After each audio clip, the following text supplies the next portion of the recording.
I think a lot about the Metroid series. I know I'm mostly known as the Zelda guy, but that series doesn't need any help. And since in the past I've themed December as Merry Metroid, I thought I'd take some time this month to talk about my second favorite series. We're in the middle of another drought while waiting for Metroid Prime 4. And sure, Samus Returns was only 2 years ago, but it still feels like a drought. I need more, alright? There hasn't been a new mainline entry in the series since Metroid Fusion, which is technically Metroid 4, and lately, when I replayed that, it got me thinking about why now is the time for a proper sequel. What would that sequel be about? Let's speculate, shall we?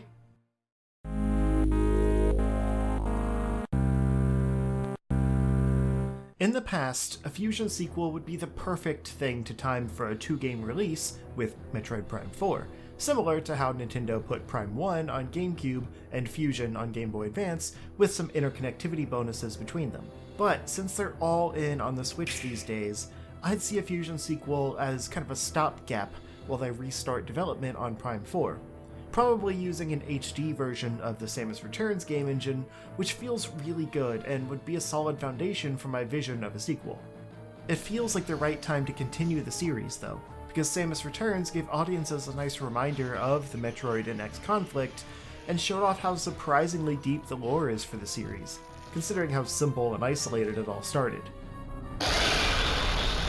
Though, don't get me wrong, the story in the manual for Metroid 1 is riveting stuff. But anyway, let's just agree we deserve a proper Fusion sequel. What would it be about, and how should it be presented? Like I said, I don't necessarily want my idea to be the plot for Metroid Prime 4. Let's fill the time until that game with another 2.5D title that's a true Metroid 5. The best stories come from writing yourself out of a corner, narratively. Supernatural finds a way to do it every season, and while that might not be a good example 15 seasons in, there was a time when I was like, okay, how can they continue after that? And that's how I feel about the Metroid series at this point. Prime 4 could be about literally anything, since that series takes place after Zero Mission, and Prime 3 kind of ended off all the ongoing stories with the Phazon and Dark Samus, but the main Metroid series post-Fusion is a little more limited given how that game ended, and I have thoughts on that. You could argue there's nothing else that could be done with Samus now, as far as depowering her and starting fresh for a new game, since she got all her power back by merging with the SAX, but still has the organic fusion suit rather than her Chozo power suit, but that's where being written into a corner gets fun. Sure, they could go the lazy route and magically be able to separate her from the suit, and then the world is their oyster. A phrase I've never understood, but I'm pretty sure is relevant here. But I'd rather a more interesting alternative. My idea was actually teased on the first footage of what was then just called Metroid 4, and it still sticks to my mind because it was so much more visceral and interesting than what we got instead. Though, don't get me wrong, Metroid Fusion's amazing. Basically, it shows Samus being more monstrous, able to walk up walls while wielding claws and more of a beam whip weapon, weirdly.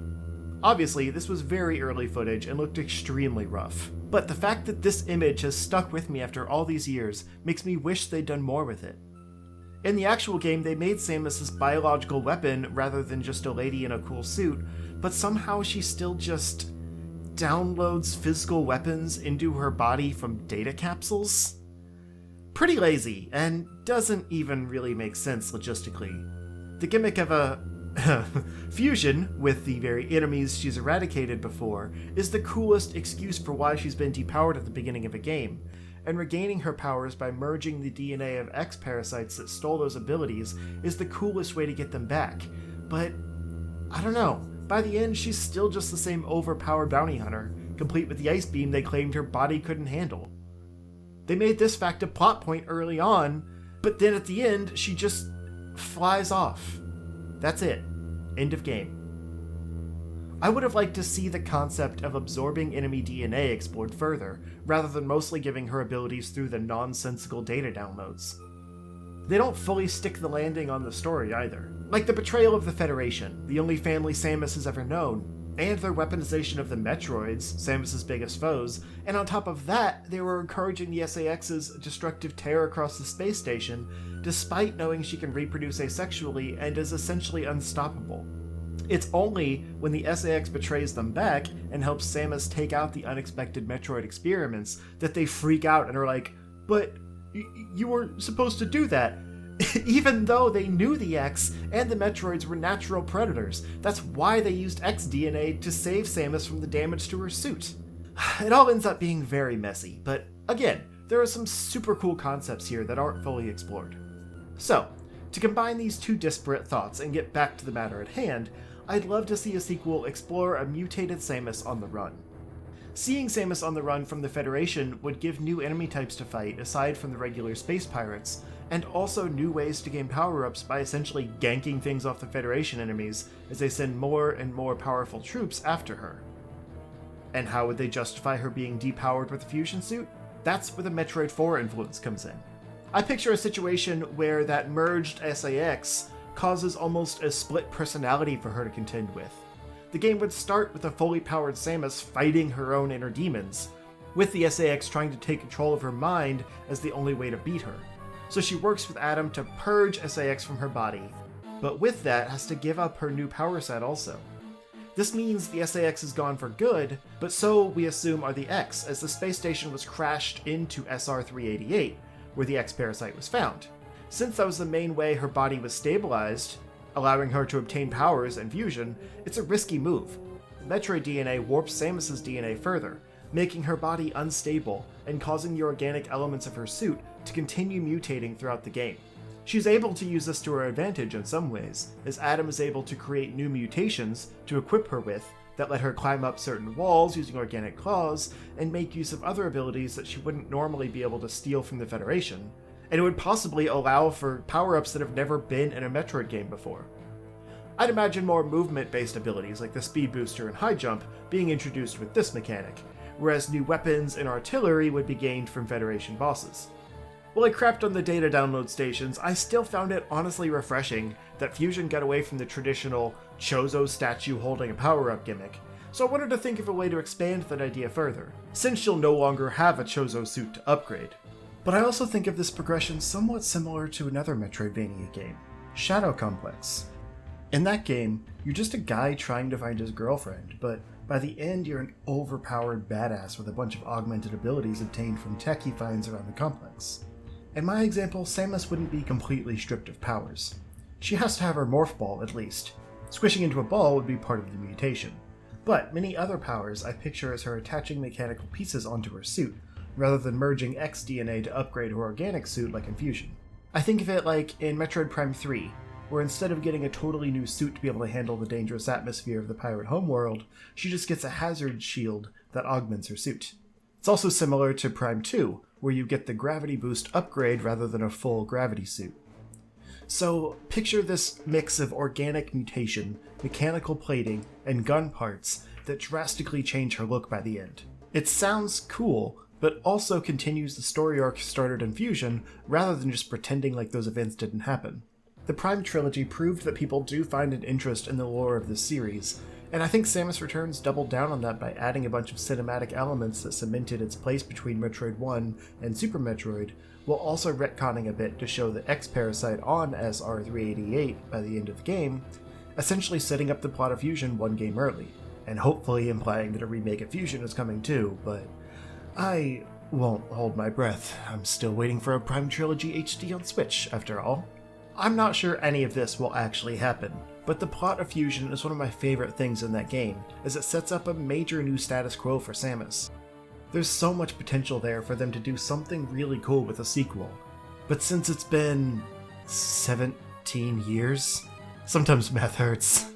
Since it's been almost 2 decades, I doubt they jump right into a densely plotted sequel at this point.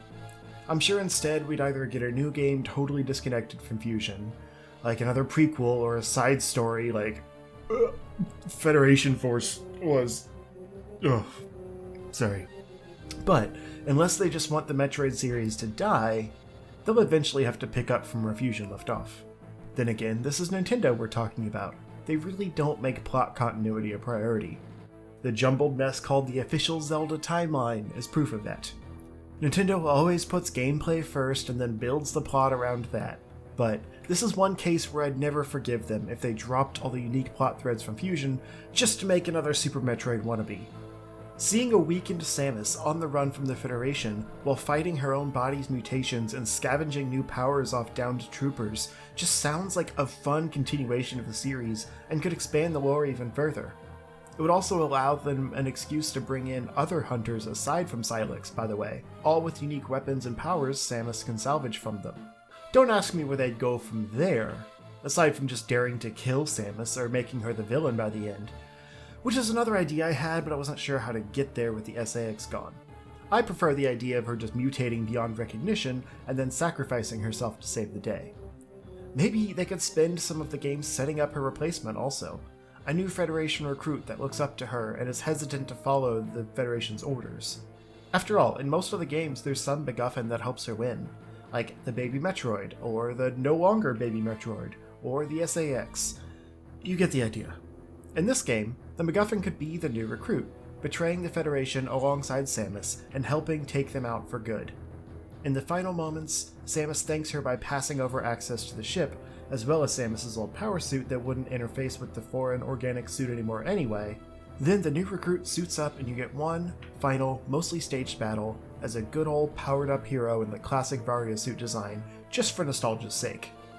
If Nintendo sees a future for this series post Prime 4, I think it would be a neat take to end the continuity we've gotten so far and start over fresh, with a new protagonist and less ties to the dense outline of what came before. Let the longtime fans get a satisfying closure of what would be a 5-game arc, and then let new fans jump in fresh for a new era of Metroid-y goodness. Plus, I'm still pretty stuck on the long-rumored title Metroid Dread, and Samus's demise after her body gives way to Metroid-fueled mutation sounds pretty dreadful. It's also a fitting end for her as a character, as she uses that connection to the Metroids to save the day one last time, making use of more and more of their latent abilities throughout the game in an allegorical Brundlefly type of way. Not as grotesque, this still needs to be rated teen, but the whole series has been about Samus going from a genocidal Metroid bounty hunter to then befriending one and finally being merged with one. So Samus essentially becoming the titular Metroid and then sacrificing herself cements her legacy as a badass and really brings the series title full circle in a fun way. Man, the more I think about this idea, the more I know it won't happen, but it makes me want it even more. Come on, Nintendo. Mercury Steam would do it in a heartbeat. Give them free rein to make my idea, you cowards. Well, you've heard my idea, so what would you like to see in a proper sequel to Metroid Fusion? Do you want to see my game made too?